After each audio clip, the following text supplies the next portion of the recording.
आइए शुरुआत करते हैं हम रस से। पहले रस की परिभाषा देख लेते हैं। किसी काव्य को पढ़ने, सुनने एवं देखने में पाठक, श्रोता एवं दर्शक को जिस आनंद की अनुभूति होती है उसे हम रस कहते हैं।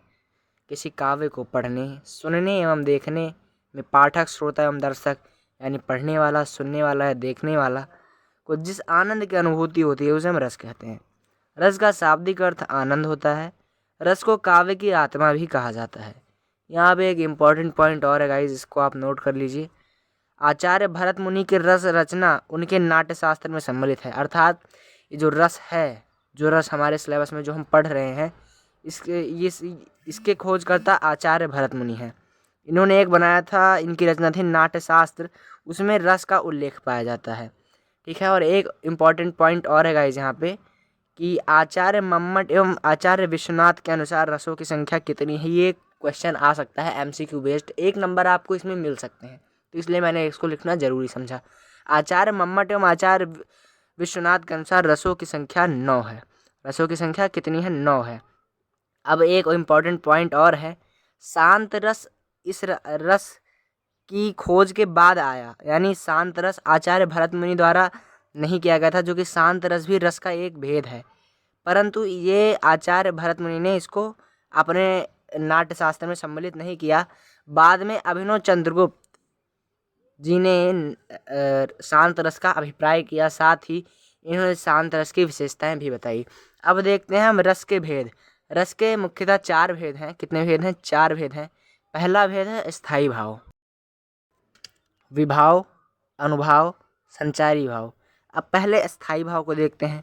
वे भाव जो हृदय में हमेशा सोए रहते हैं एवं अनुकूल अवसर पाते ही जागृत हो जाते हैं, वे अस्थायी भाव कहलाते हैं, जैसे सुख, दुख, घृणा आदि। आप अभी रोड पे चलते हुए जा रहे हैं अपने घर की तरफ, या फिर स्कूल जा रहे हैं घर से, आपको रास्ते में पैर में चोट लग गई, तो यहाँ पे एक सिचुएशन ये आती है कि आप जब स्कूल जा रहे थे तो आपके मन में, आप एकदम नॉर्मल थे, आपके मन में कोई भी ऐसा भाव नहीं था, लेकिन जब आपको चोट लगी उसके बाद आपके मन में एक दर्द, जिसे हम कह सकते हैं यहाँ पे रस, यहाँ पे हम आपको बता सकते हैं।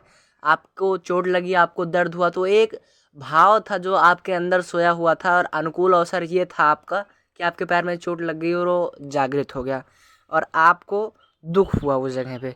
अब देखते हैं अस्थाई भाव और उसके रस। इधर यहाँ पे आपको रस दे रखा है, इसका अस्थाई भाव देखते हैं। पहले जो श्रृंगार रस है उसका स्थायी भाव रति होता है। श्रृंगार रस 2 प्रेमियों के बीच का जो स्थायी रस है उसे हम रति से संबोधित करते हैं। हास्य रस यानी जो जिससे हमें हंसी महसूस हो या फिर जिससे हमारा एंटरटेनमेंट हो, उसे हास उसका वो हास्य रस कहलाता है, उसका स्थायी भाव हास होता है। करुण रस दुख, करुण रस का स्थायी भाव शोक होता है। वीर रस जहाँ पे आप बहुत ज़्यादा मोटिवेट हो गए हो, किसी कार्य को करने के लिए उत्साह आ गया हो, वो वीर रस कहलाता है, इसका स्थायी भाव उत्साह है।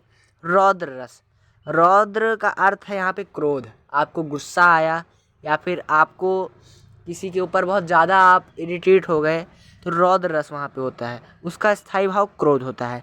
अब भयानक रस की बात करते हैं। आप किसी चीज़ से डर जाएं या फिर कोई चीज़ आपको एक बैग सामने से आ जाए तो आप डर जाएं, तो वहाँ पे आपके मन में भयानक रस की निष्पत्ति होती है, जिसका स्थायी भाव भय है।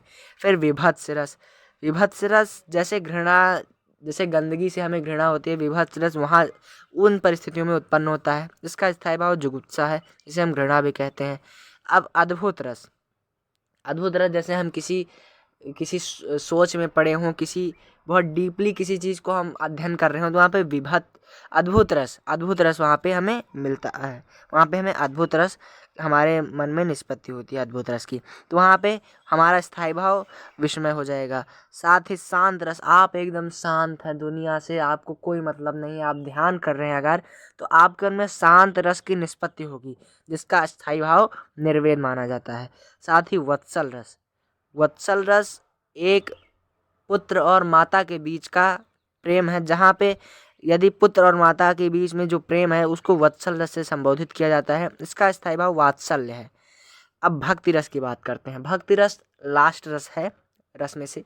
भक्ति रस भगवान और भक्त के बीच का जो संबंध है उसको दर्शाता है, इसका स्थायी भाव भक्ति ही होता है, क्योंकि ये रस नया नया था इसलिए मैंने फिर भी इसको नोट करना ज़रूरी समझा। अब एक पॉइंट हमारा विभाव। ये आपको 3-4 पॉइंट आपको ज़रूर से नोट कर लेना है, इसी के ऊपर आपका पूरा रस डिपेंड है।